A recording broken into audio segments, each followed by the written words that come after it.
Buenos días, hermanos, espero que hayan tenido una bonita semana y que hoy podamos juntos disfrutar del tiempo de alabanza y del tiempo de la palabra de Dios. Espero que siempre podamos seguir animados, confiando en el Señor en este tiempo y que podamos juntos alabar a Dios por lo grande y lo bueno que es y que nunca olvidemos cómo nos ha protegido Dios y cómo nos ha cuidado hasta este momento. Vamos a ir a Salmos capítulo 66 y vamos a leer del versículo 1 al 4 y vamos a ver qué es lo que Dios nos tiene preparado para esta mañana. Y dice: aclamad a Dios con alegría toda la tierra, cantad la gloria de su nombre, poned gloria en su alabanza. Decid a Dios cuán asombrosas son sus obras, por la grandeza de tu poder se someterán a ti tus enemigos. Toda la tierra te adorará y cantará a ti, cantarán a tu nombre. Entonces que podamos recordar eso, hermanos, y que podamos entender y recordar cuán asombrosas son las obras de Dios para nosotros y para nuestra vida. Vamos a orar y vamos a dejarle este tiempo a Dios. Señor Dios y Padre Celestial, te alabamos y te damos gracias por el tiempo, porque podemos juntos gozarnos en tu palabra y gozarnos juntos en la alabanza a ti. Y aunque no nos podamos ver, Señor, siempre saber de que juntos podemos alabarte, Señor, y gozarnos en ti. Padre, que nunca olvidemos qué tan bueno tú has sido con nosotros, Señor, y que a pesar del tiempo de dificultad y de prueba, Señor, tú siempre estás cuidándonos y siempre estás protegiéndonos en todo momento, Padre. Gracias por tu amor y gracias porque sabemos de que un día vamos a poder estar ahí delante de ti en tu presencia. Pero mientras tanto que podamos seguir alabándote y gozándonos en ti. En el nombre de Cristo Jesús. Amén. Vamos a comenzar cantando y vamos a comenzar a alabar a Dios.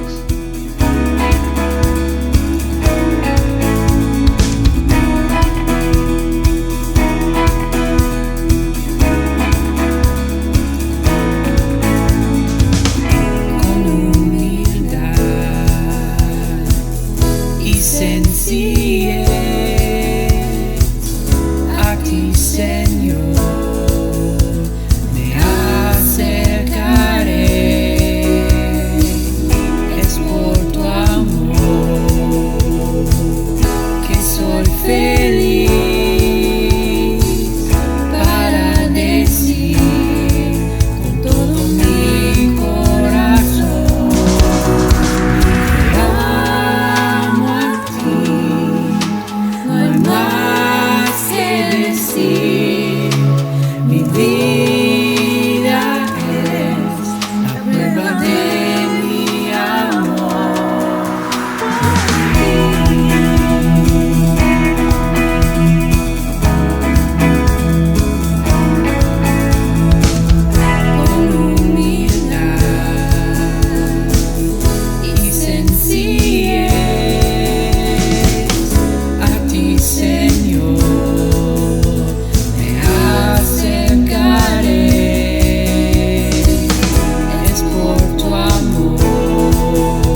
días, hermanos. Acompáñenme leyendo Tito capítulo 1, versículos del 7 al 9. Porque es necesario que el obispo sea irreprensible, como administrador de Dios, no soberbio, no iracundo, no dado al vino, no pendenciero, no codicioso de ganancias deshonestas, sino hospedador, amante de lo bueno, sobrio, justo, santo, dueño de sí mismo, redentor de la palabra fiel tal como ha sido enseñada, para que también pueda exhortar con sana enseñanza y convencer a los que contradicen. Oremos. Señor, gracias te damos por este tiempo que tú me permites, Señor, estar ante ti, Señor. Y te pedimos, Señor, que los líderes de la iglesia, los pastores, los ancianos, Señor, se mantengan en tu palabra, Señor. Y podamos gozar de esas enseñanzas que vienen directamente de tu palabra, Señor. Te damos las gracias por este tiempo y en tu nombre santo oramos. Amén.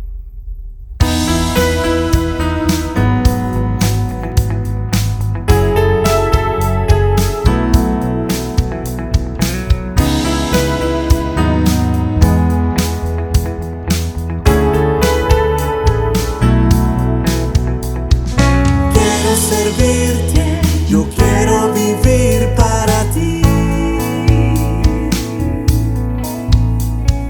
Mi vida entrega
Buenos días, hermanos.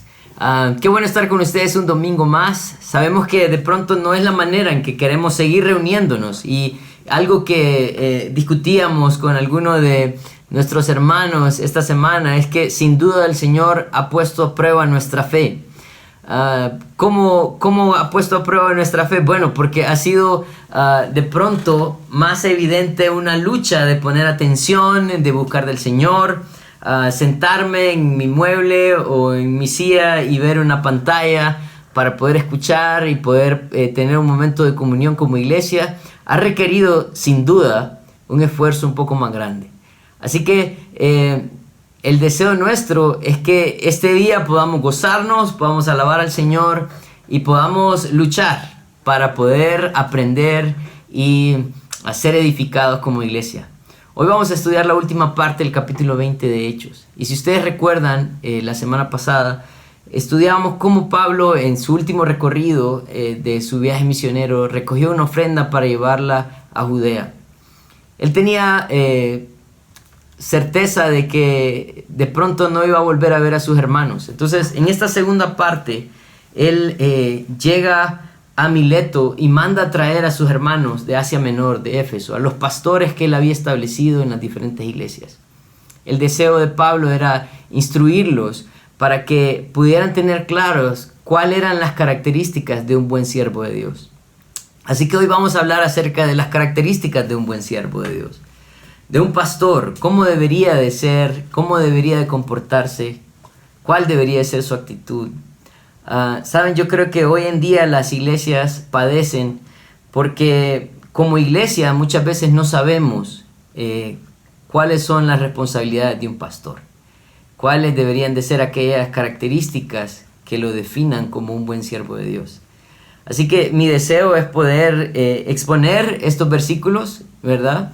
Sé que de pronto me voy a exponer a ser evaluado al final, pero el deseo de Dios es ese también, porque yo necesito ser afirmado y reafirmado por mis hermanos también, ¿verdad? Para poder servir al Señor mejor, para que nosotros también podamos tener clara cuál es nuestra responsabilidad como iglesia también. Así que vamos a orar y vamos a dejar ese tiempo en las manos del Señor para que sea Él guiándonos esta mañana, ¿verdad? Oremos. Padre, queremos darte gracias por tu palabra. Queremos darte gracias, Señor, porque en ella encontramos verdades indispensables para nosotros, para la iglesia, para el ministerio. Ayúdanos, Padre, a poder entender el propósito de las Escrituras y poder aplicarlo en nuestra vida, Padre. En tu nombre santo oramos. Amén. Vamos a ir entonces a Hechos, capítulo 20, versículos 17 al 19, en esta primera parte. Enviando pues desde Mileto a Éfeso, hizo llamar a los ancianos de la iglesia. Cuando vinieron a él, les dijo: vosotros sabéis cómo me he comportado entre vosotros todo el tiempo, desde el primer día que entré en Asia, sirviendo al Señor con toda humildad y con muchas lágrimas y pruebas que me han venido por acechanza de los judíos. Pablo parece que llega a Mileto y manda a llamar a los hermanos en Éfeso. Y la primera cosa que él les dice cuando ellos llegan, en el versículo 18, es: vosotros sabéis cómo me he comportado entre vosotros todo el tiempo, desde el primer día que entré en Asia. Él está diciendo: ustedes saben quién soy yo, ustedes saben cuál ha sido mi comportamiento.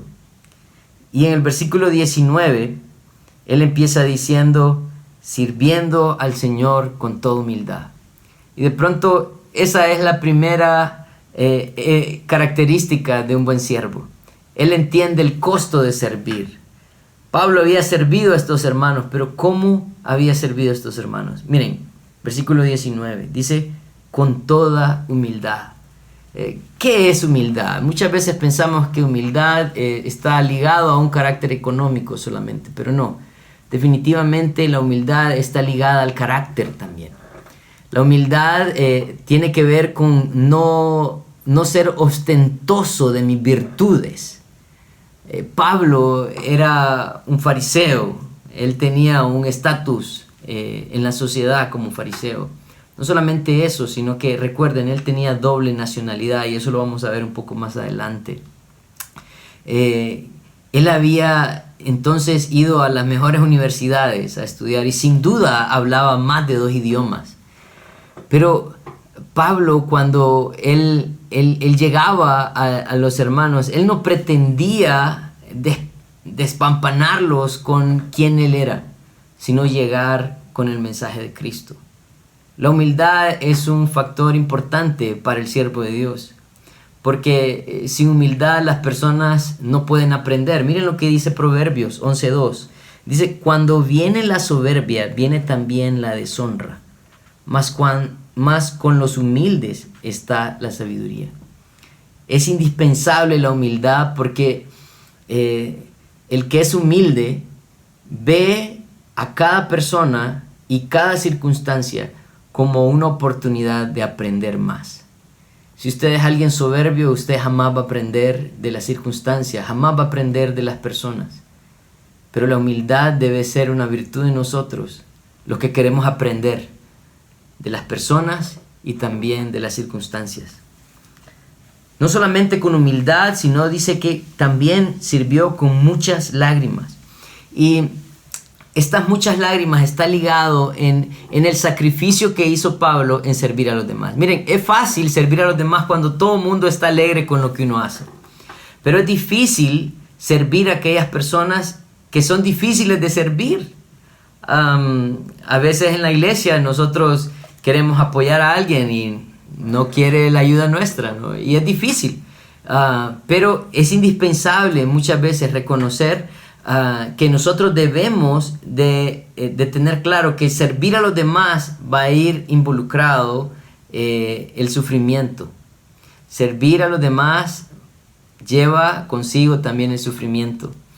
Pablo le escribía esto a Timoteo en 2 Timoteo capítulo 2 versículo 24 y le hablaba acerca de la actitud que él debería de tener. Miren: porque el siervo del Señor no debe ser contencioso, sino amable para con todos, apto para enseñar, sufrido, que con mansedumbre corrija a los que se oponen, por si quizá Dios les conceda que se arrepientan para conocer la verdad y escapen del lazo del diablo, que están cautivos a voluntad de él.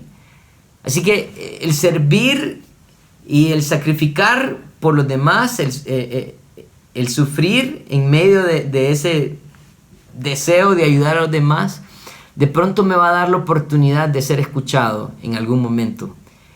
Y de pronto el Señor me va a dar la oportunidad de hablar una verdad que los liberte del engaño en el que están sumergidos. Pero no solamente eso, sino que también dice el versículo 19 que había servido a través de muchas pruebas. Dice el versículo 19: y pruebas que me han venido por las acechanzas de los judíos. ¿Cuál es la idea de que servir también me va a llevar no solamente a ser humilde, a sufrir, sino que a ser probado? Bueno, miren, las pruebas tienen un propósito en nuestra vida. Santiago dice que tenemos que tomar por sumo gozo cuando nos hallemos en diversas pruebas, sabiendo que la prueba de nuestra fe produce paciencia. La idea de paciencia es resistencia. A lo largo de las pruebas nosotros debemos de ser mejorados. Eso es la idea, ese es en realidad el enfoque. El Señor nos va enseñando a vivir mejor, a ser mejores cada vez que Él nos prueba. Cuando Pedro escribía la carta de 1 de Pedro a la iglesia que estaba en la dispersión, a los que estaban siendo probados, les dice lo siguiente en 1 de Pedro 1:7. Dice: para que sometida a prueba vuestra fe, ponga atención en esto, dice, mucho más preciosa que el oro, el cual, aunque perecedero, se prueba con fuego, sea hallada en alabanza, gloria y honra cuando sea manifestado Jesucristo. Él estaba diciendo, ¿saben? El propósito de las pruebas es el mismo propósito que tiene el joyero con el oro. Cuando el oro necesitan que sea más puro, le suben la llama, ¿verdad? Y lo que hace el calor es que saca las impurezas y ahora el oro queda más puro. Las pruebas sirven para sacar de nosotros lo que nos sirve muchas veces, ¿verdad? Cuando apretamos una naranja queremos sacar jugo. Cuando el Señor nos aprieta un poco, lo que quiere sacar de nosotros es todas aquellas cosas que de pronto no nos sirven y que el deseo de Él es forjarnos a ser más resistentes, a ser personas conforme a su imagen también. Entonces, este primer principio tiene que ver con entender el costo de servir. El buen siervo de Dios va a entender el costo de servir. Un buen siervo de Dios no se va a estar quejando cuando él reciba sufrimiento por su servicio. Un buen siervo de Dios no es una persona soberbia. Un buen siervo de Dios va a reconocer que las pruebas lo van a ayudar a ser mejor.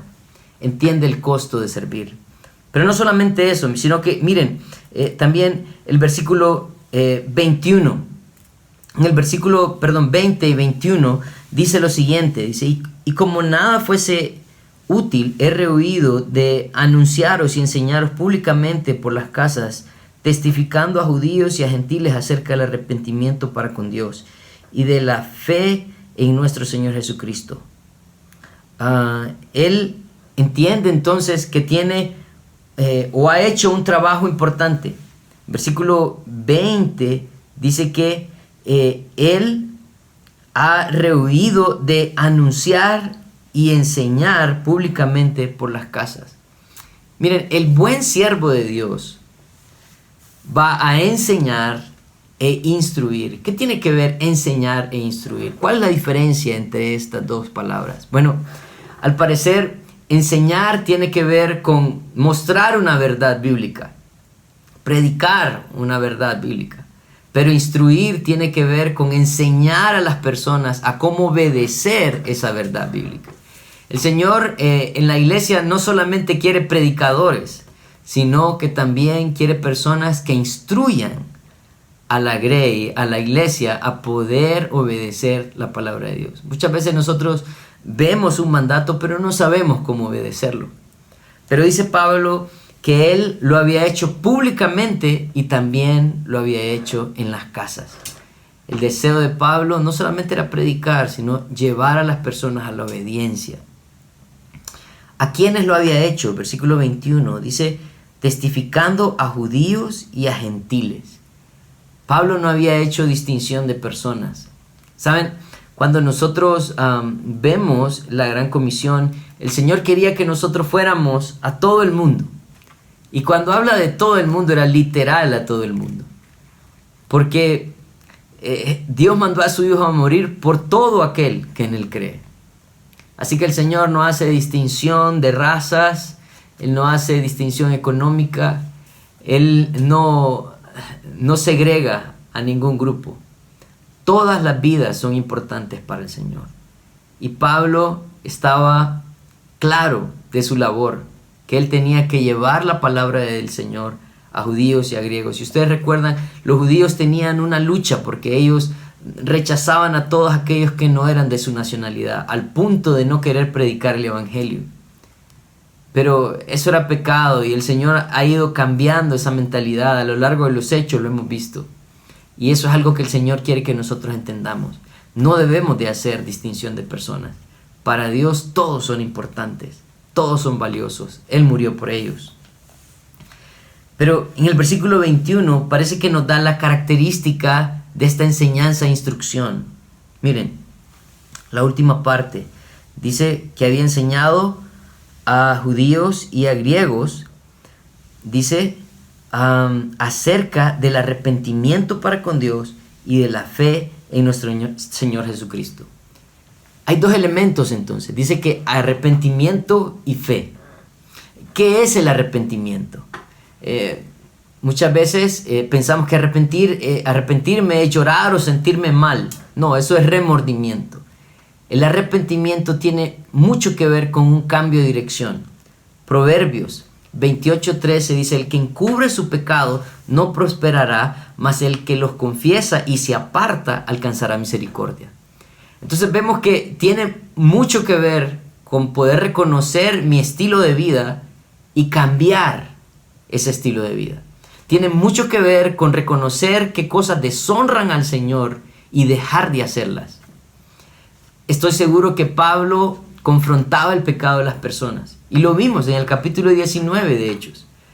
Muchos, cuando escucharon la palabra de Dios y vieron cómo el Señor obraba a través de Pablo, dejaron la hechicería. Otros dejaron la idolatría.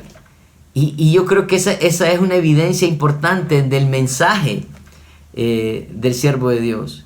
Él va a enseñar a las personas acerca del arrepentimiento y los va a instruir a cómo vivir ahora de una manera que honre y glorifique a Dios.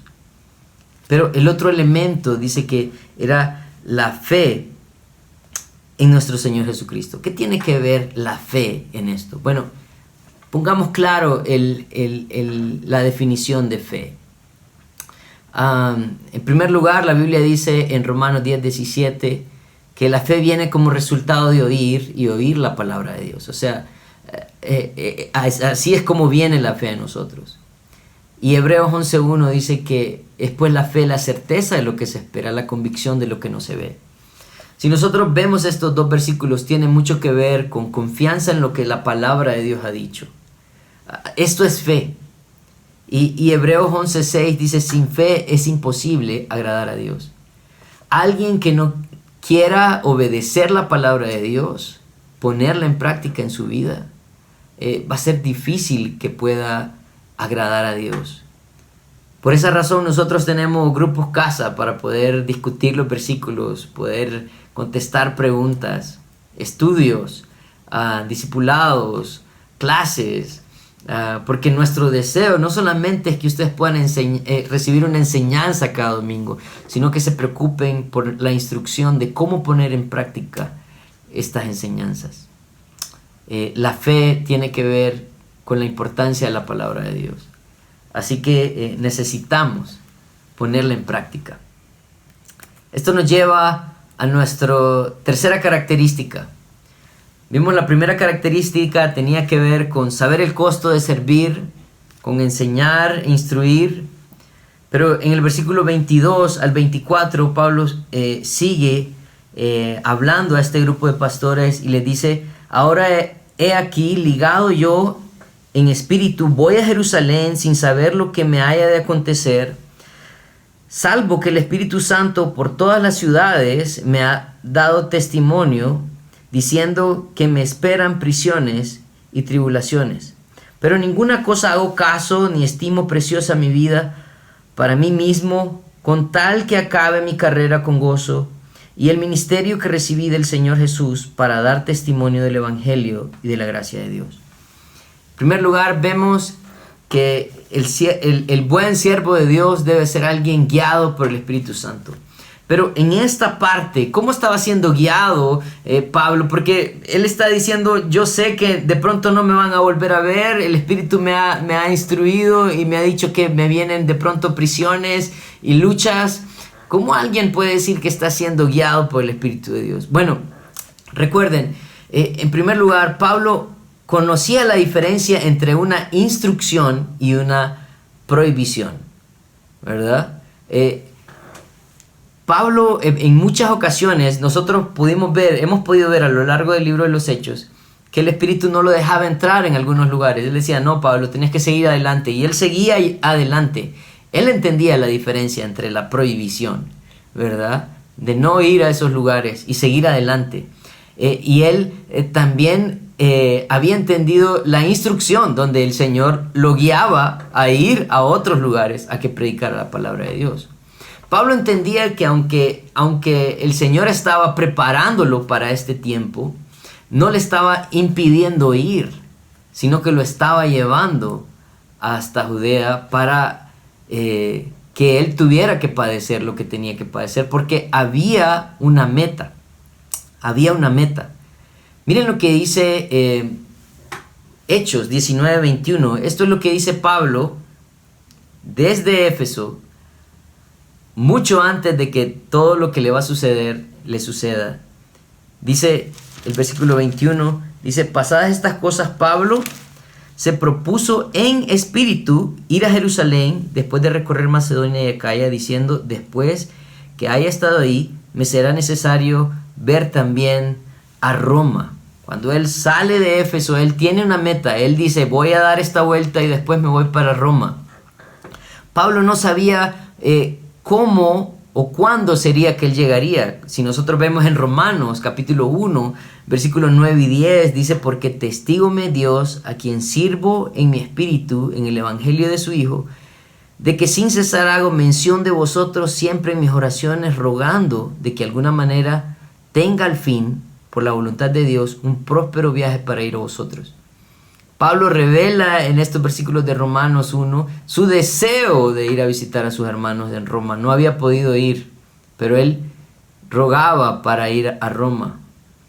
Pero al parecer el Señor ya estaba mostrándole algunas cosas. Recuerden que Romanos fue escrito cuando él llegó a Corinto por última vez.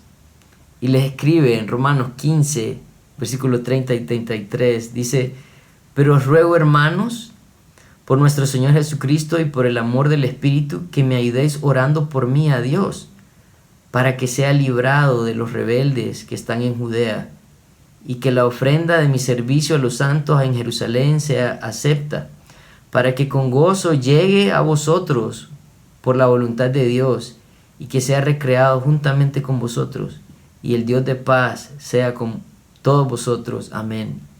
Él estaba pidiéndole a los hermanos en Roma que oraran por él, porque él sabía que había algunos rebeldes, él sabía que iba a venir algún problema, no sabía lo que iba a suceder.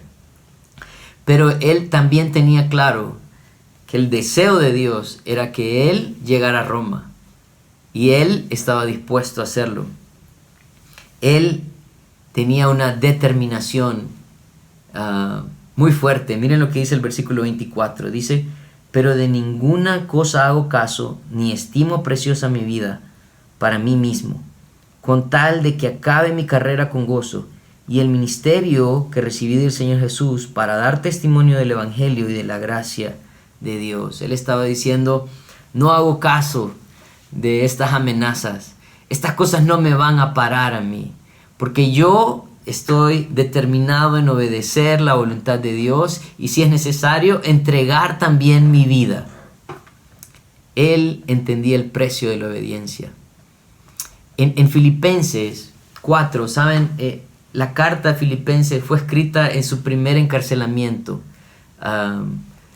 O sea que justo después de haber hecho todo este tercer viaje misionero, él fue encarcelado.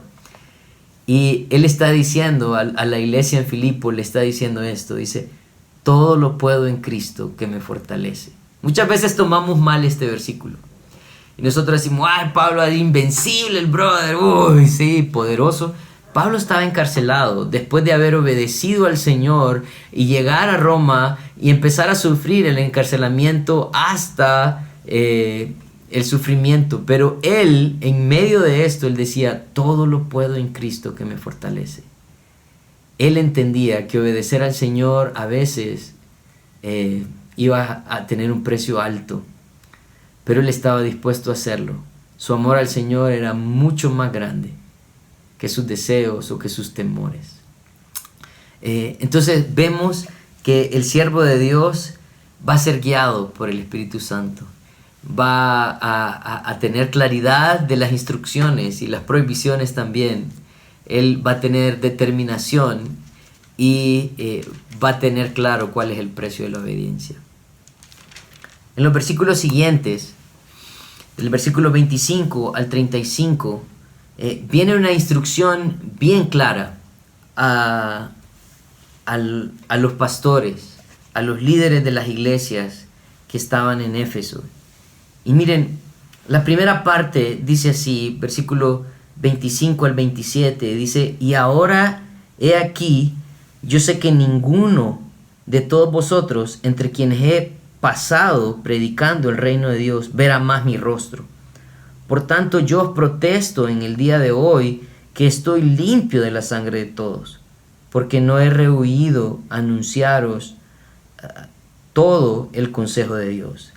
Él está diciendo, ¿saben?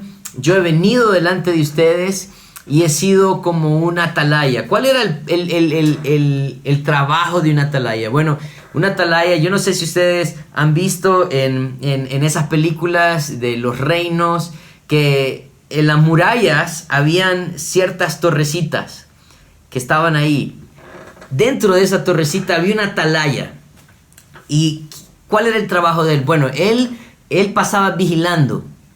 Él vigilaba, y cuando venía el peligro, entonces él venía y empezaba a sonar una trompeta para que todo el ejército y todo el pueblo se alistara, porque venía el peligro. Él está diciendo, ¿saben? Mi trabajo ha sido ese. Yo he venido delante de ustedes y he venido a anunciar el reino de Dios. De pronto ustedes ya no van a volver a verme. De pronto yo voy a entregar las llaves de la atalaya. Pero yo estoy limpio de la sangre de todos ustedes. Yo he cumplido mi labor de anunciarles el mensaje de Cristo. Él entiende que una lucha grande que nosotros vamos a tener en la iglesia es estar alerta del peligro y poder anunciar y poder prevenir las batallas. Él entiende que ese era un trabajo importante. Así que él empieza dando su primer consejo en el versículo 28. Dice: por tanto, mirad por vosotros y por el rebaño en que el Espíritu Santo os ha puesto por obispos para apacentar la iglesia del Señor, la cual él ganó por su propia sangre. Miren cómo empieza el versículo 28. Él está diciendo: mirad por vosotros y por el rebaño. Él está diciendo: tengan cuidado con ustedes y tengan cuidado con el rebaño. ¿Por qué? Porque miren, el rebaño no es más importante que Cristo, ni el pastor es más importante que Cristo. Cristo es quien pagó el precio por la iglesia, así que la iglesia le pertenece a él. El problema muchas veces es que nosotros exaltamos a los hombres a un punto donde decidimos ser más fieles a las personas que a Dios mismo. Decidimos nosotros seguir a las personas en vez de seguir las instrucciones de su palabra. Y ahí es cuando la iglesia empieza a tener problemas. Cuando el pastor se convierte en el dueño y señor, quita el lugar entonces de Cristo y roba la gloria y también el servicio de estas personas para Dios. Así que él empieza diciéndoles a los pastores: tengan cuidado de ustedes y tengan cuidado del rebaño. ¿Por qué? Porque Dios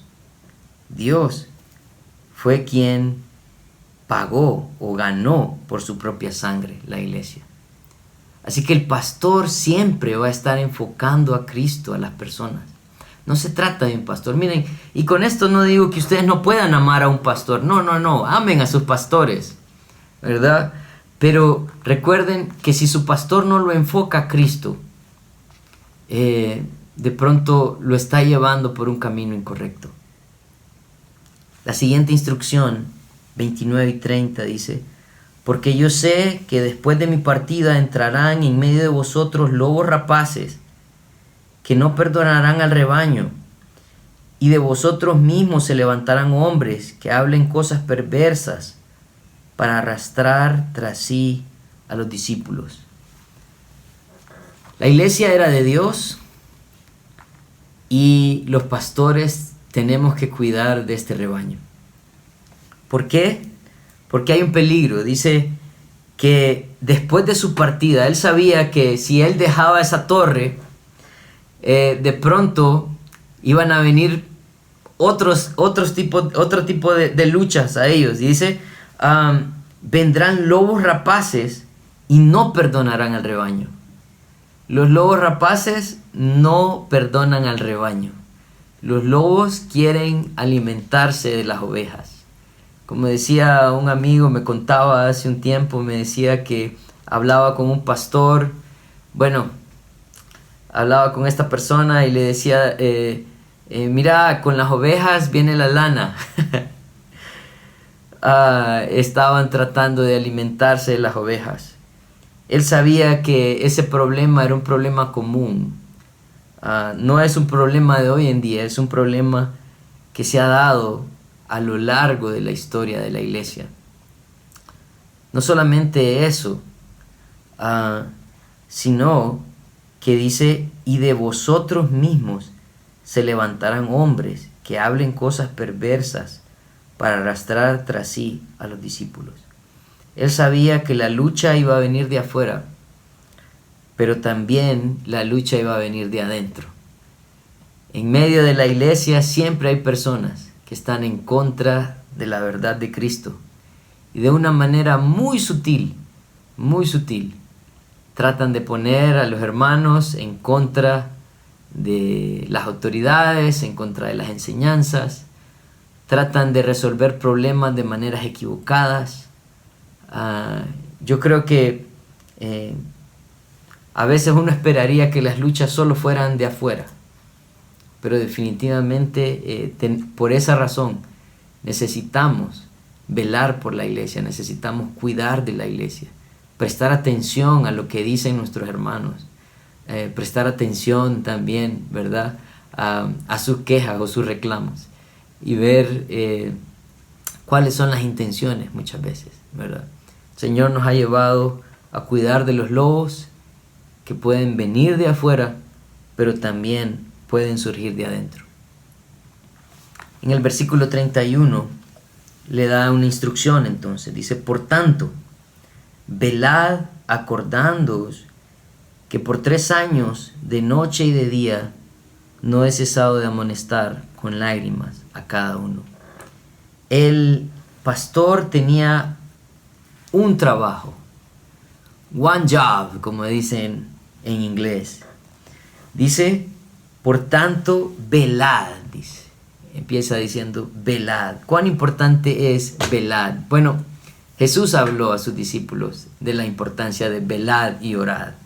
En Mateo 26:41 dice, velad y orad para que no entréis en tentación. El espíritu, la verdad, está dispuesto, pero la carne es débil. La idea de velar es la misma idea de un guachimán en la entrada de tu colonia. Él está pendiente de cuándo va a venir esa acechanza, cuándo va a venir el malo. Tienen que estar pendientes, alertas. Jesús animaba a sus discípulos antes de ser crucificado y les decía, velen, oren. Y les daba la razón, les decía, el espíritu a la verdad está dispuesto. Yo sé que dentro de ustedes tienen esa disposición de hacer las cosas bien, pero su carne es débil. Nadie que se confía de sí mismo va a estar libre de caer en pecado.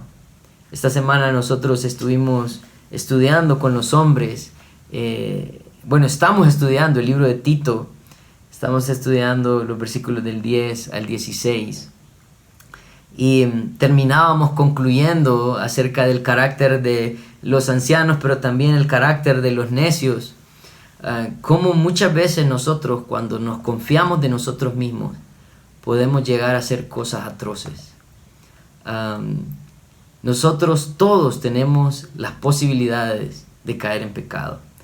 Por eso necesitamos velar, y Pablo también añadía que tenían que acordarse de la amonestación, de la instrucción, del ánimo, de la palabra, sin duda, de los consejos que él les había dado.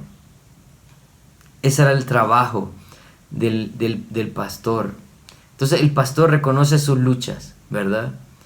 Que debe de anunciar a Cristo, debe ser esa atalaya, que él definitivamente debe recordar que la iglesia es de Jesucristo, no suya, no es la congregación más importante que Cristo, ni el pastor más importante que Cristo, y que el peligro siempre va a estar fuera y dentro de la iglesia, y que él tiene que hacer un trabajo, velar y recordar las instrucciones. Versículo 32 sigue diciendo, ahora Pablo está a punto de terminar su mensaje y dice, y ahora, hermanos, os encomiendo a Dios y a la palabra de su gracia, que tiene poder para sobreedificaros y daros herencia con todos los santificados. Ni plata, ni oro, ni vestido de nadie he codiciado. Antes vosotros sabéis que para lo que me ha sido necesario a mí y a los que están conmigo, estas manos me han servido. En todo os he enseñado que trabajando así se debe ayudar a los necesitados y recordar las palabras del Señor Jesús, que dijo: más bienaventurado es dar que recibir. Entonces, la última característica de un buen siervo de Dios es que él reconoce no solamente sus luchas, su trabajo, sino también su responsabilidad. Él empieza diciendo en el versículo 32 que él los encomendaba a Dios y a su palabra. Miren, la palabra de Dios tiene un poder grande. Miren lo que dice el versículo 32. Dice que tiene el poder para sobreedificaros y daros herencia con todos los santificados.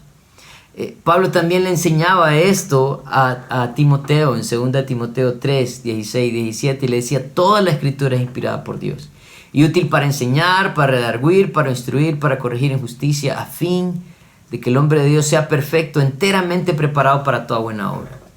Es la palabra de Dios, es la obediencia a su palabra la que nos va a ayudar a crecer, a edificarnos, para poder definitivamente mantenernos en el camino correcto.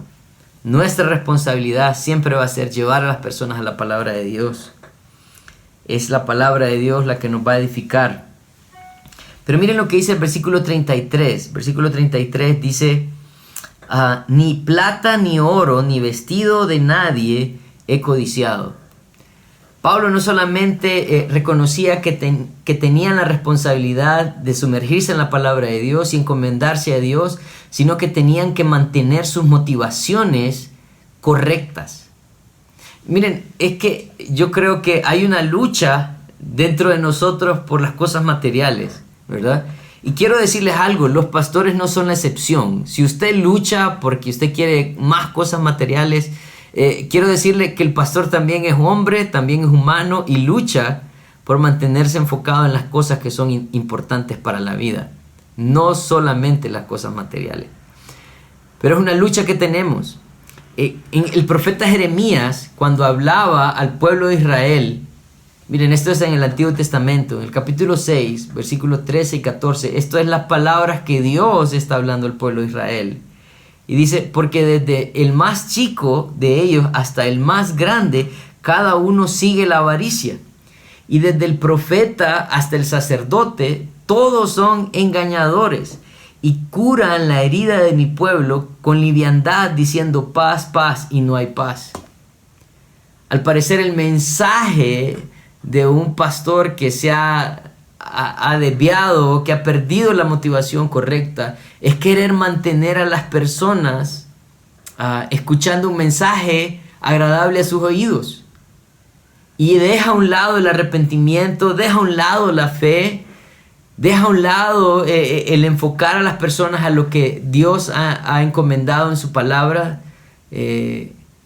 para hablarles mentiras con la intención de mantener a estas personas felices y de pronto alcanzar de ellos algo provechoso para sus vidas. Así que el pastor también tiene la responsabilidad de mantener la motivación correcta. No solamente eso, sino que miren lo que dice el versículo 34 y 35. Dice: antes vosotros sabéis que para lo que me ha sido necesario a mí y a los que están conmigo, estas manos me han servido. En todo os he enseñado que trabajando así se debe de ayudar a los necesitados y recordar las palabras del Señor Jesús, que dijo: más bienaventurado es dar que recibir. El pastor tiene que ser el servidor de todos. Hay personas que cuando el pastor les dice: miren, estoy a la orden, ellos dicen: ajá, sí, gracias. No creen que de pronto el pastor está a la disposición, pero saben, esa es la responsabilidad del pastor. El pastor tiene que estar dispuesto no a que le sirvan, sino a servir a otros.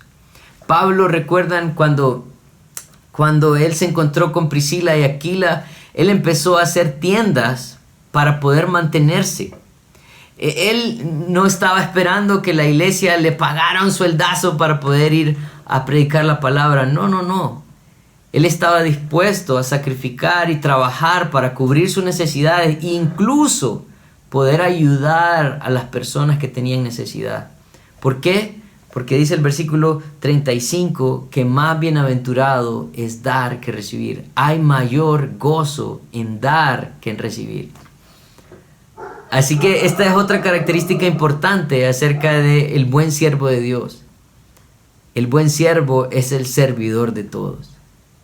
Así que es bien importante reconocerlo. Me comprometo con todos.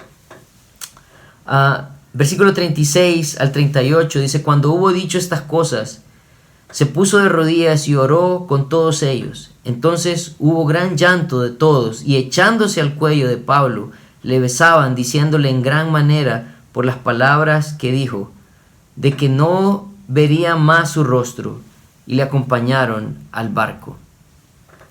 El siervo de Dios también debe depender del Señor. Sabemos que Pablo de pronto fue un hombre muy usado por Dios, pero no era una persona que no tenía sentimientos o que no necesitaba orar también. Él dice que cuando termina su discurso, su enseñanza, él se pone de rodillas, se abraza con sus hermanos y ora. La oración es hablar con Dios, es presentarme ante Él, reconociendo mi necesidad y presentándole también mis luchas para que Él tome el control. El siervo de Dios debe depender del Señor. Y no hay nada de malo en llorar. Hay personas que se enojan cuando un pastor llora. No, yo creo que no. No hay nada de malo en llorar. Demuestra su humanidad también y su sensibilidad. Así que vemos que Pablo era un ejemplo para los pastores, un estándar alto, ¿verdad? Que de pronto todos debemos de seguir. Quiero terminar con algunas conclusiones. La primera dice: el servicio nunca ha sido fácil y requiere de humildad, sufrimiento. Practiquemos servir a los demás y seremos el ejemplo más palpable de Jesús a los que nos rodean. Es indispensable practicar el servicio, no solo para los pastores, sino para la iglesia en general. Busquemos ser enseñados e instruidos por la palabra de Dios. Él quiere no solamente que reconozcamos su verdad, sino que también aprendamos a vivirla. Es indispensable que usted anhele ser instruido, no solamente enseñado por un domingo a través de un mensaje, sino que usted anhele ser discipulado, crecer, conocer más a detalle cómo obedecer la palabra de Dios. Es una responsabilidad nuestra como pastores hacerlo, pero también como ustedes, iglesia, de dedicar ese tiempo para poder crecer. Cuidemos de los pastores, pero reconozcamos que la iglesia es de Dios. Él envió a su Hijo a pagar el precio. Si tenemos esto claro, podemos identificar el error y apoyar en nuestra iglesia local. Si usted tiene claro de quién es la iglesia, usted va a tener claro entonces el mensaje que debe ser predicado. El enfoque de cada mensaje y de cada instrucción del pastor siempre va a apuntar a Jesucristo.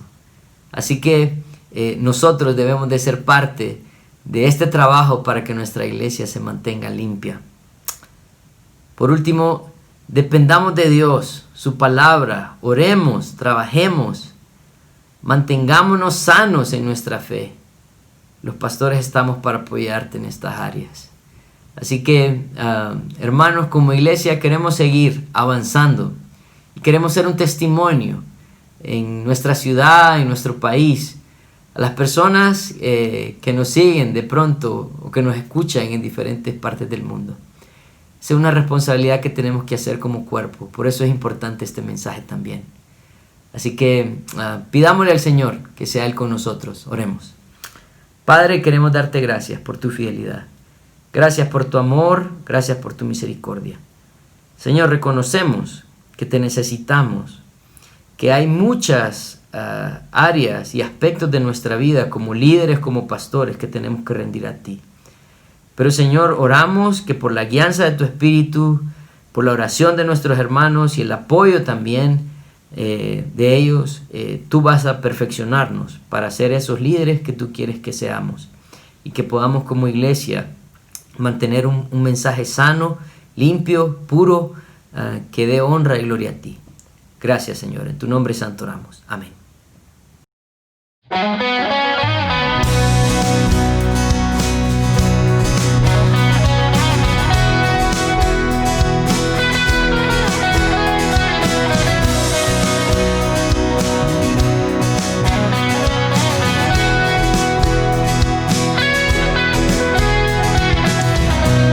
Pretendo haberlo alcanzado ya.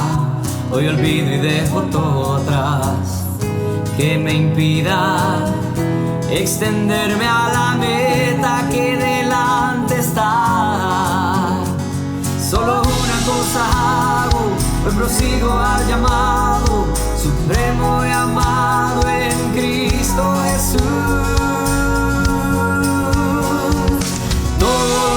Tengo, entrego a ti, ya no quiero confiar en mí. Hoy estimo todo por perdido para conocerle a Él. Toda mi ganancia está en ti, ya no quiero confiar en mí. Que Cristo es la meta y mi destino.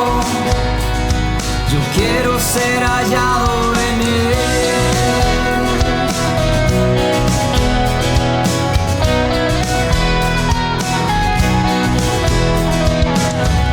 No pretendo haberlo alcanzado ya.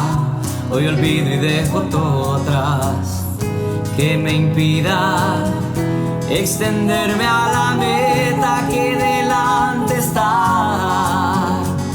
Solo una cosa hago, hoy prosigo al llamado supremo y amado en Cristo Jesús.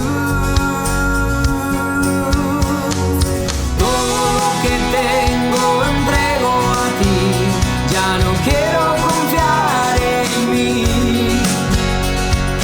Hoy estimo todo por perdido para conocerle a Él. Toda mi ganancia está en ti, ya no quiero confiar en mí. Que Cristo es la meta y mi destino, yo quiero ser hallado en Él.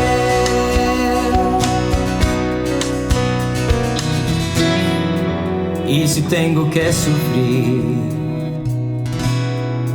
y aunque tenga que morir, hoy con gozo padezco, todo por amor a ti, Jesús.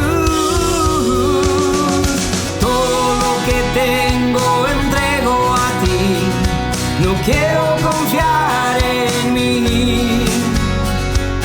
Hoy estimo todo por perdido para conocerle a Él. Toda mi ganancia está en ti, no quiero confiar en mí. Cristo es la meta y mi destino, yo quiero ser hallado en Él.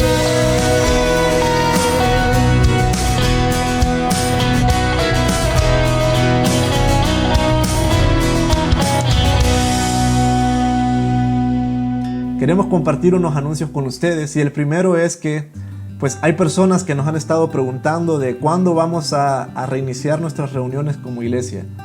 Sabemos que el gobierno ha comenzado con una apertura inteligente de la economía y de muchas reuniones.